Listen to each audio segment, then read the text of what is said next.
Assalamualaikum warahmatullahi wabarakatuh. Sahabat ngaji, bertemu lagi dengan saya Sultan Abu Wafda. Alhamdulillah kita bisa dipertemukan kembali setelah sebelumnya 2 hari yang lalu saya belum bisa upload video karena ada undur syar'i. Dan insyaallah pertemuan kali ini kita akan melanjutkan pembahasan dalam kitab Ar-Rasul Al-Muallim wa Asalibuhu fi Ta'lim. Rasul sang guru dan metode Rasulullah dalam mengajar. Insyaallah kita akan membahas 40 rahasia metode Rasulullah dalam mengajar. Bagi yang baru bergabung, silahkan bisa dicek 3 video sebelumnya. Dan insyaallah hari ini kita akan membahas metode yang keempat.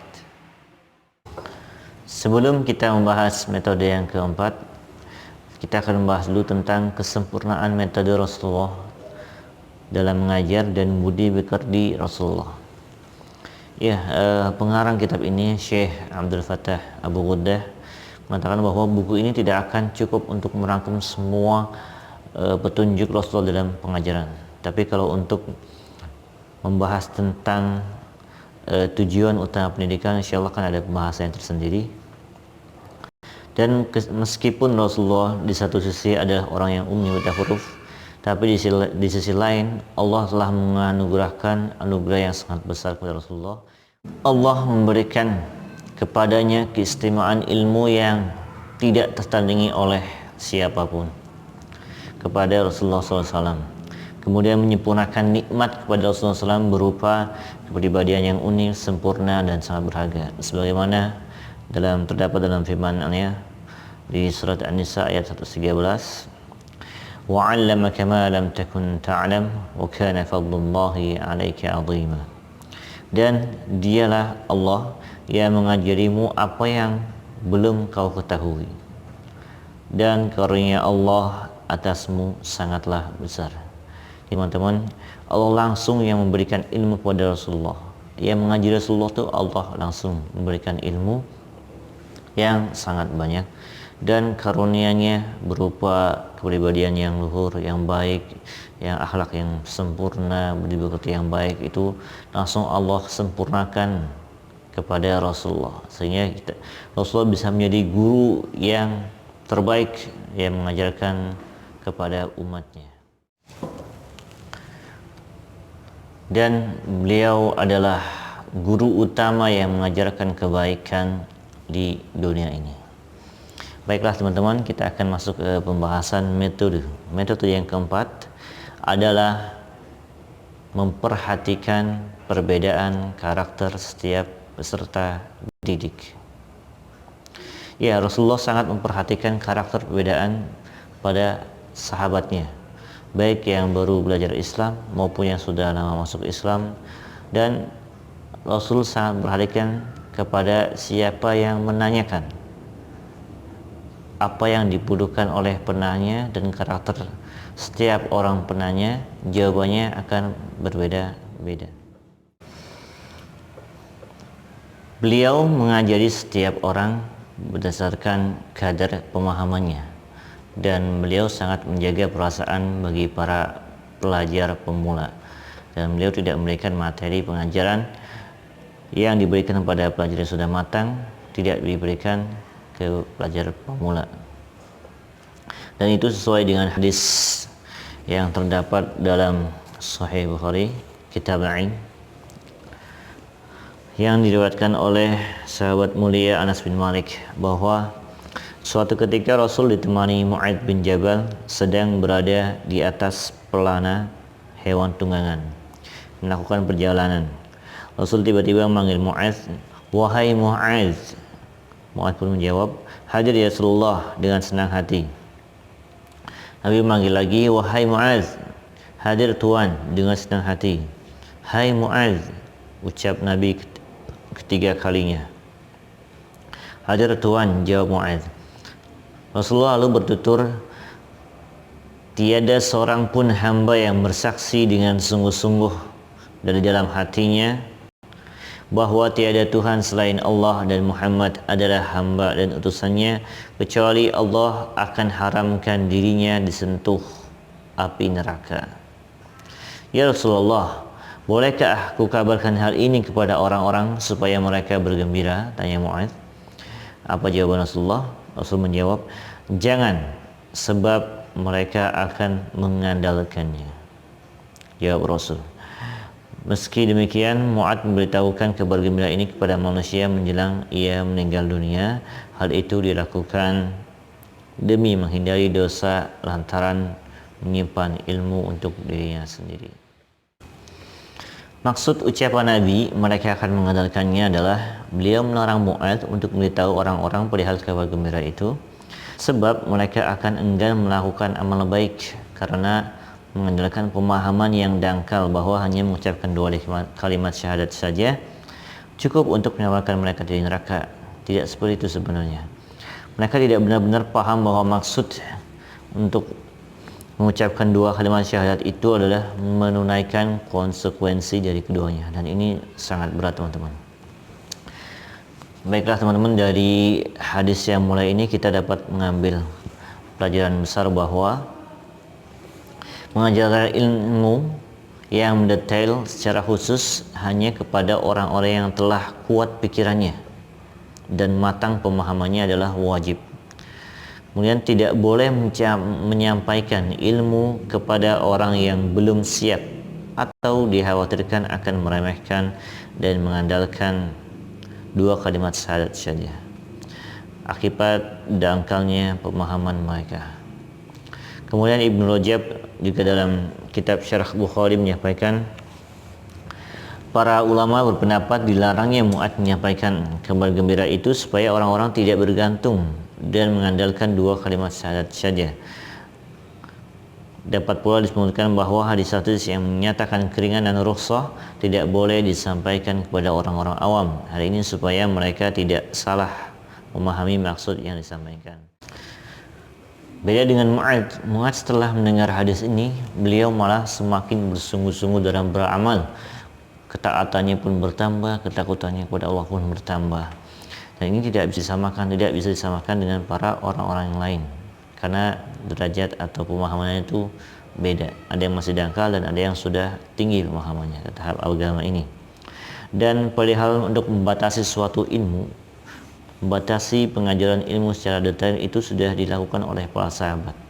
Bahkan sahabat mulia Ali bin Abi Thalib radhiyallahu anhu pernah berkata, bicaralah kepada manusia dengan bahan pembicaraan yang mereka tahu. Sukakah kalian jika Allah dan Rasulnya didustai? Artinya, ketika mereka tidak paham betul apa yang kita katakan, maka para peserta didik itu atau murid-murid kita bisa mendustai Allah dan Rasulnya karena menganggap hal itu mustahil untuk dilakukan. Begitu teman-teman. Imam Ibnu Hajar dalam kitab Fathul Bari juga menyatakan, dalam ucapan ini terdapat petunjuk bahwa segala sesuatu yang samar tidak boleh disampaikan kepada manusia secara umum. Dan ini serupa dengan ucapannya sahabat mulia Ibnu Mas'ud radhiyallahu anhu bahwa engkau tak akan berbicara kepada segolongan kaum dengan pembicaraan yang tak bisa dipahami akal mereka, kecuali itu akan menjadi fitnah atau ujian bagi sebagian orang dari mereka. Dan ini terbukti teman-teman, di Indonesia sudah terbukti kejadian jika orang yang baru hijrah atau orang awam yang sudah mempelajari materi yang seharusnya tidak disampaikan kecuali orang-orang yang sudah paham dasar-dasar keilmuan, sehingga terjadi khilaf, perbedaan pendapat dan lain-lain yang ketika orang awam tahu itu justru menyebabkan permusuhan, perpecahan belah antar umat. Padahal umatnya sama, umat Islam, akidahnya sama dan manhajnya pun sama, Al-Quran dan hadis, tapi terjadi pembedaan sedikit saja sudah pecah antar segolongan ini dengan golongan yang lain. Maka bagi para ahli ilmu, mohon kita para guru hendaklah perhatikan ini, tidak membahas sesuatu yang dalam pada orang-orang yang baru belajar Islam. Imam Al-Ghazali dalam kitab Ihya Ulumuddin menyatakan bahwa di antara tugas seorang guru adalah membatasi penyampaian materi pada murid sesuai dengan kadar pemahamannya. Maka hendaknya dia tidak menyampaikan materi di mana akal si murid belum mampu untuk menerimanya, sehingga justru menyebabkan si murid menjauh atau membuat pikirannya kacau. Hal ini sebagaimana yang dilakukan oleh Rasulullah SAW. Beliau sangat memperhatikan hal ini setiap kali mengajar. Berbicara kepada orang atau memberi nasihat, jadi seorang guru hendaklah menyebarkan suatu ilmu kepada murid jika dia yakin bahwa si murid mampu menerima ilmu itu. Dan seorang guru tidak patut menyebarkan semua ilmu yang dia ketahui kepada semua orang. Ini dalam konteks si murid bisa memahami materinya. Walaupun murid ini sudah bisa memahami materinya semuanya, kita juga tidak perlu menyampaikan semua ilmu yang kita miliki. Karena apa? Karena dikhawatirkan mereka mampu memahaminya tapi belum bisa mengambil manfaat darinya.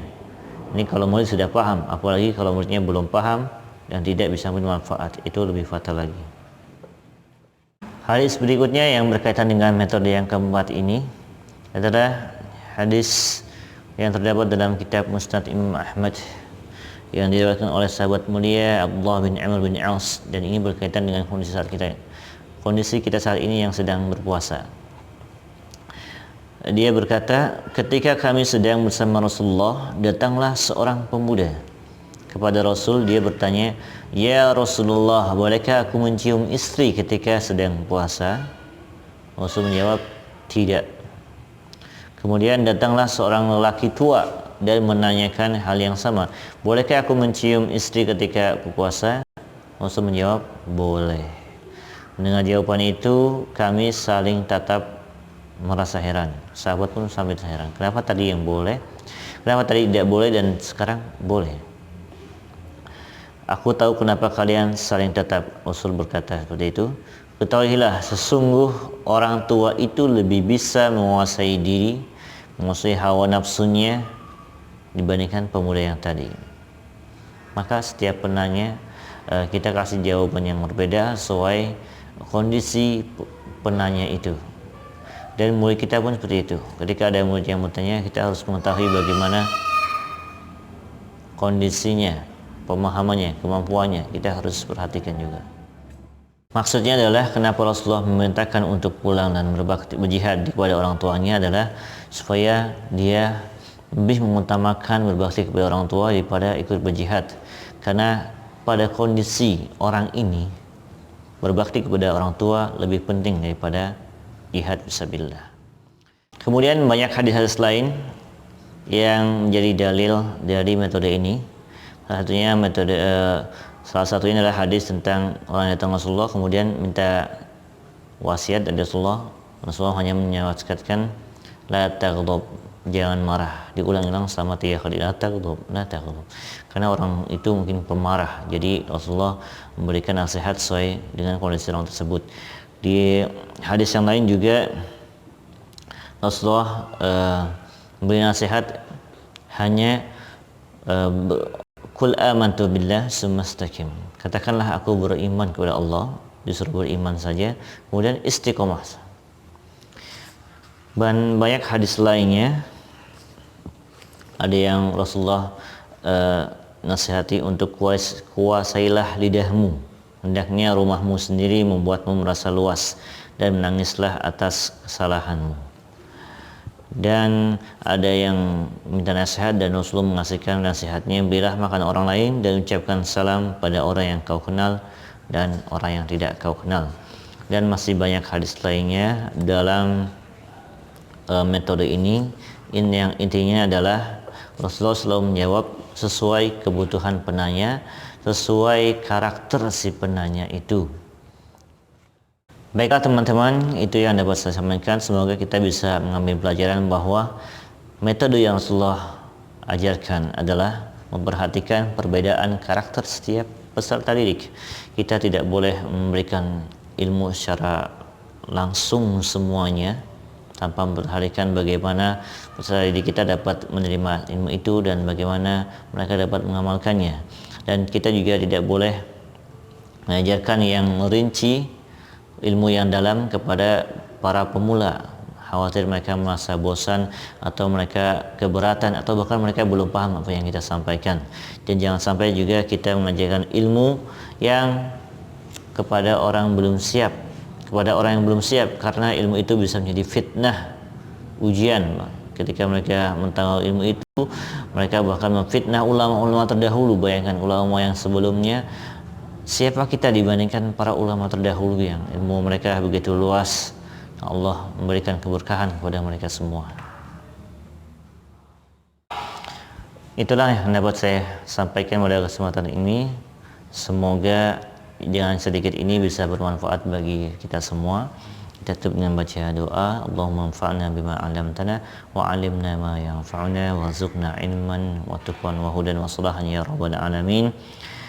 Jangan lupa teman-teman untuk men-share video ini dan bantu channel ini dengan cara subscribe, like, dan bagikan ke teman-teman dan di message teman-teman semua. Semoga saya diberikan kemudahan dan keistiqomahan untuk melanjutkan pembahasan kitab ini. Assalamualaikum warahmatullahi wabarakatuh. Barakallahu fiikum.